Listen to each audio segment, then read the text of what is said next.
Okay, students, welcome back to English class. I am Mrs. Jenny Shah and we are doing writing skills. We are learning the skill of story writing today. We continue from yesterday. We wrote a story based on an outline yesterday. Today we are going a little further and we're going to learn about story elements. Every story has a setting, a characters, conflict resolution and theme. Setting is basically where and when the story takes place. Character are the people who are a part of the story. Conflict is the problem in the story that needs a solution, and resolution is how that problem is solved. And then there is a theme that is the lesson or the message of the story. So we're going to take, for example, I'm going to teach you all these things on the basis of the book, storybook, The Three Little Pigs, which you all already know about. So what is the setting? In the Three Little Pigs, there are several settings inside and outside of the little pig's house. Okay, so these settings, they can be many settings or they can be only one setting. Okay, as you feed, you need to try and visualize the setting. Okay, what can you infer from, when, and where the story takes place? So, for example, over here, there were three setups. There was the hay house, there was a brick house, and then there was a straw house. So that was the setup or the farm background. Where is the story taking place? That is the setting up. It's in India, or if you want, you can mention it. If you don't want to mention, you can say in the countryside, or you can say in the jungle or in the forest. Now you've set a place. Now describe the place. So you're creating a setting for your readers. Next is the characters. The characters are the people or the animals in the story. Okay. So basically, the main character in the story is mostly the main character. Then you have supporting characters that are the other characters in the story. And then when you make these characters, you need to create some character traits. Like, for example, the first pig was lazy. The last pig was hardworking. The wolf was greedy. These are the character traits. Okay, so there were four characters in the story. First little pig, second little pig, third little pig, and the big bad wolf. Every story should have a conflict. Conflict is the problem that needs to be solved. It has to be the main focus of your stories. There can be some sub-focuses also, sub-conflicts also.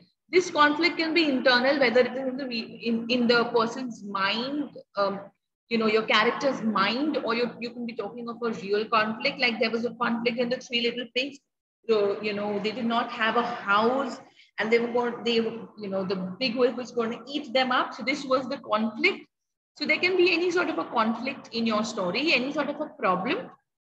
And then you have to give the solution to it. So you have to speak about how that problem is solved. So the third little pig built a house of bricks. And over here, the big bad wolf could not blow this down. And he also tricks the wolf into falling into a pot of boiling water. Okay, so the resolution is the end of the story. Where your solution comes, that is the end of the story. And it should wrap up all the loose end. Everything that you have left hanging up till now should be wrapped up. Theme or is basically the lesson of that story. Okay, think about what the author wants you to know. The theme is often the broad idea about life.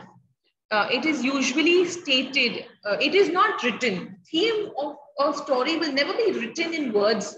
The theme of my story is this. No, it has to be inferred, it has to be understood, it has to be read. So if I ask you what's the theme of Three Little Pigs, you will tell me, it is to work harder, hard work is the theme, to do good job, not to rush, not to be haste, not to be lazy. These were the themes.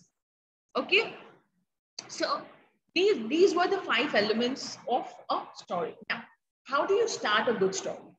You can start a good story in many ways. I'm going to teach you 3. First is dialogue. You start with the dialogue, like this one over here. Sharks shouted the ship's lookout. Hundreds of them. They seem to be heading our way, cried the captain. So we are trying to create interest by showing a conversation between 2 people. Or you can start with an action. A ear-splitting whistle made all the pirates leap to attention. At once they ran in different directions, bumping into one another, scrambling over untidy piles of ropes, and tarpaulins sliding down rickety ladders, all trying to be the first in the queue for lunch. So over here, we started with action, something is happening. So the reader's really using his head to understand what is happening. Last is the description. The sea glistened like a sparkling silver mirror. Waves lapped gently at the sides of the saucy Sioux as she sailed silently along in the cool, refreshing breeze, her jolly Roger flag fluttering limply. Seagulls suckled overhead, calling to each other.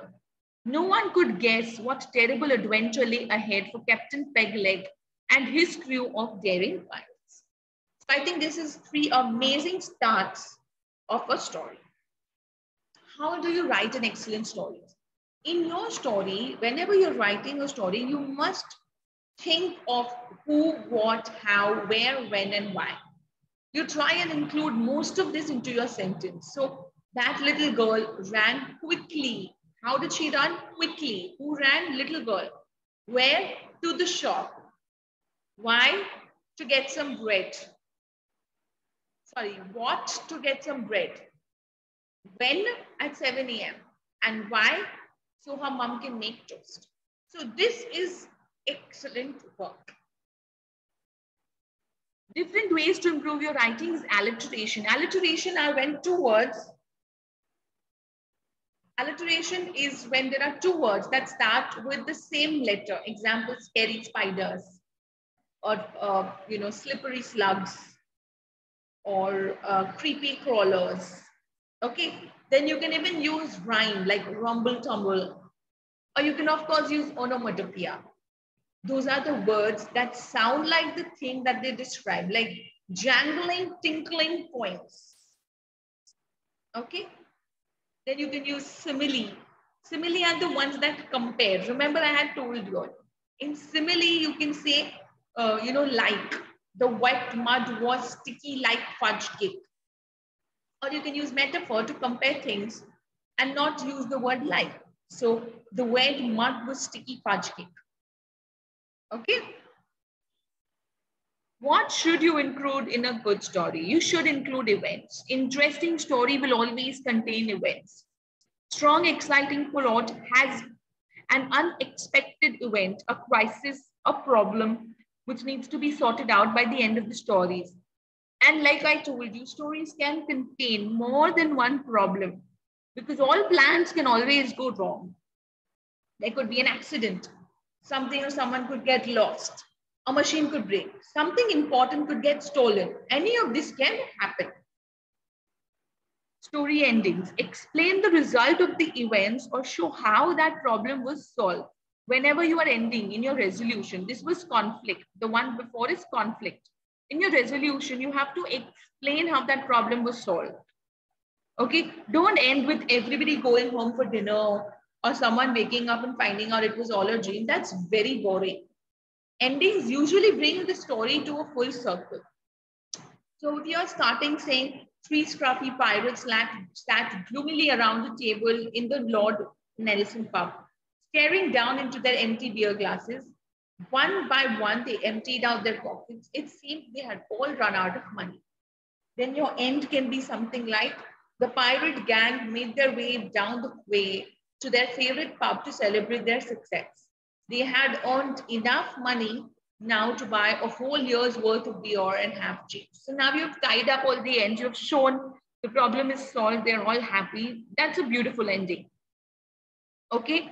The final sentence is as important as the opening sentence. It usually sums up the story's theme or message. It had never been the best day of my life. I'll never forget her. If only she hadn't been so selfish. She realized taking part is much more important than winning. It just goes to show crime really doesn't pay. They were richer than they could have ever dreamed. So remember, this is a storyboard. This board, you should have this board in front of you when you're planning a story. So you must decide what's your opening going to be, what's your setting going to be, which characters will be in your story, what is going to be your problem, how are you going to solve it, and what's going to be your ending. Once you have your storyboard in place, it will really help in writing the story. So you are going to create a storyboard today in your notebooks, just like you can see on the screen, exactly like this. And inside this, you're going to write a story today, students. And today we are going to write a story in a different way. I'm not going to give you an outline. Okay, so first you make this, and then this is a little checklist. Write the checklist also on another page. Title for your story, setting where it will take place, characters who will be in your story, what problem they will have, how will you solve it, how will the story end. And as and when you're doing it, start putting a tick next to it. Okay. Now, this is your task. You're going to take a dice and you're going to roll it 3 times. Okay. So suppose, for example, the first time I roll it, I get a 2. So then this is going to be my character, a fire-breathing dragon. Then I roll my dice, I get a 4. So I'm going to say in a hot desert. I again roll my dice, I find a 1. Found an unlucky penny. Now, this is my problem. This is my setting. This is my character. I can add more characters if I want. I can describe my setting in detail, and I have to find a way to solve this problem. So only a penny cannot be a problem. I will make the problem saying something like, he could not melt the penny and he by mistake ate it up. Now that is the problem. And I will find a solution to it, and that would be my resolution, and then I will find an ending. Okay. So I repeat, students, what you have to do is you're going to roll the dice 3 times, and each time it will be 1 character, 1 setting, and 1 problem that you get. Okay, so you could get something like this. An ugly toad by a lake was chased by a tornado. This is your problem, and you're going to write a story around it. Okay, students? Okay, with this, again, students, this is what I'm going to ask you tomorrow. So get this work done so that I can assess it tomorrow. With these, students, I end my class. Stay home and stay safe. Thank you.